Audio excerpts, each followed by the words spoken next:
রাজনৈতিক পরিচয়, তার পিতার পরিচয়, তার বাবার পরিচয় যাই থাকুক না কেন, সে মূল্যায়িত হবে, সে জায়গা পাবে, সে স্থান পাবে। বন্যেরা বনে সুন্দর, শিশুরা মাতৃ করে, যার সাংগঠনিক প্রতিভা আছে। আমি সংগঠন বলতে পলিটিক্যাল সংগঠন বলছি, আমি স্পোর্টস সংগঠন বলছি। যারা এর প্রতিভা আছে, যারা ভালো খেলতে পারে, যারা দক্ষ এবং এই খেলাতেই যারা মেধাবী, তারা যেন সমান সুযোগ পায়, তারা যেন জায়গা পায়। মানে তার কাস্ট, তার ক্রিড, তার রাজনৈতিক রং কি, এই দিয়ে যেন কোনো খেলোয়াড়কে বিবেচনা করা না হয়। এই সর্বনাশ হয়ে গেছে কিন্তু আমাদের 16-17 বছরে। বিশ্বাস করবেন কি করবেন না, একজন প্রখ্যাত ক্রিকেটার আমাদের এই দেশের, সে মানে দলে আসুক, কোন দল করবে আমাদের দেখার দরকার নাই, কিন্তু সে আমাকে টেলিফোন করেছিল এবং আমার সাথে আমাদের একজন মহিলা নেত্রী নিপুণ রায় চৌধুরী ছিল, তাকে টেলিফোন করেছে, আমাকে টেলিফোন করেছে। সে বলল যে ভাই, আমি তো স্পোর্টসম্যান, আমি তো ক্রিকেটার, আমি নির্বাচন করতে চাই বিএনপি থেকে।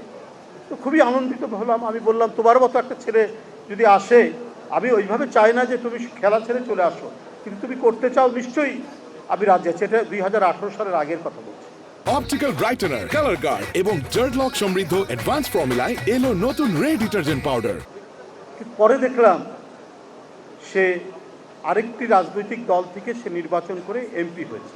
তারপর মনে হয়েছে তার উপর চাপ প্রয়োগ করা হয়েছে, তাকে নানাভাবে উৎপীড়ন করা হয়েছে এবং তার যে খেলার যে প্রতিভা এবং তার জাতীয় আন্তর্জাতিক যে পরিচয় খেলার মাধ্যমে, সেটাকে নিশ্চিহ্ন মুছে দেওয়ার জন্য নানাভাবে চাপ প্রয়োগ করে তাকে নিয়ে যাওয়া হয়েছে তার দিকে। এটা কেন? এটা তো হতে পারে না। এই যে আমিনুল আজকে ক্রীড়া মন্ত্রী হয়েছে, ও তো খুব বরেণ্য একজন ফুটবলার ছিল, সে গোটা জাতির নেতৃত্ব দিয়েছে ফুটবলে গোটা বিশ্বে। আমি তার মধ্যে দেখেছি খেলার ক্ষেত্রে আমি কোনো বর্ণ বৈষম্য এবং তার রাজনৈতিক রং কী হবে, তার রাজনৈতিক রং থাকা যাবে কি না এবং কি হবে, আমি তার সাথে অনেক ইন্টারাকশন করেছি, মিথস্ক্রিয়া হয়েছে, আমি তার মধ্যে পাইনি। যদিও সে তখন বিএনপিতে মোটামুটিভাবে একজন দক্ষ নেতা হিসাবে নিজেকে গড়ে তুলেছে, কিন্তু স্পোর্টসের ক্ষেত্রে যে প্রতিভাবান, যার যোগ্যতা আছে, যার দক্ষতা আছে, যার মেধা আছে, তাকেই তো নিয়ে আসে।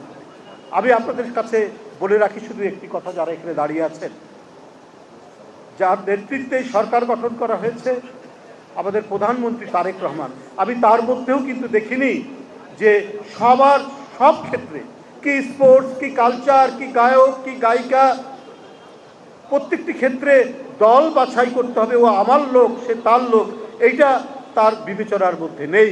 এবং আমি দৃঢ়তার সাথে বলতে চাই, একজন ক্রিকেটার, একজন ফুটবলার, একজন অ্যাথলেট, সে যদি এই জাতির সন্তান হয়ে থাকে, সে যদি তার মেধা এবং দক্ষতার পরিচয় দিয়ে সে যদি আন্তর্জাতিক মান হয়ে থাকে, তার রাজনৈতিক পরিচয়, তার পিতার পরিচয়, তার বাবার পরিচয় যাই থাকুক না কেন, সে মূল্যায়িত হবে, সে জায়গা পাবে, সে স্থান পাবে।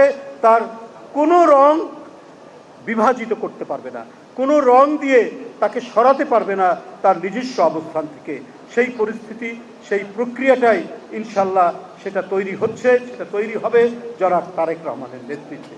যাই হোক, আমি মনে করি যে মোহামেডানের যে ঐতিহ্য, মোহামেডানের যে কৃতিত্ব, মোহামেডান যেভাবে এদেশের মানুষের হৃদয়কে ছুঁয়ে গেছে, সেই মোহামেডান এখনও তার অস্তিত্ব ধরে রেখেছে, ভবিষ্যতে উত্তরোত্তর ক্রমবর্ধমানভাবে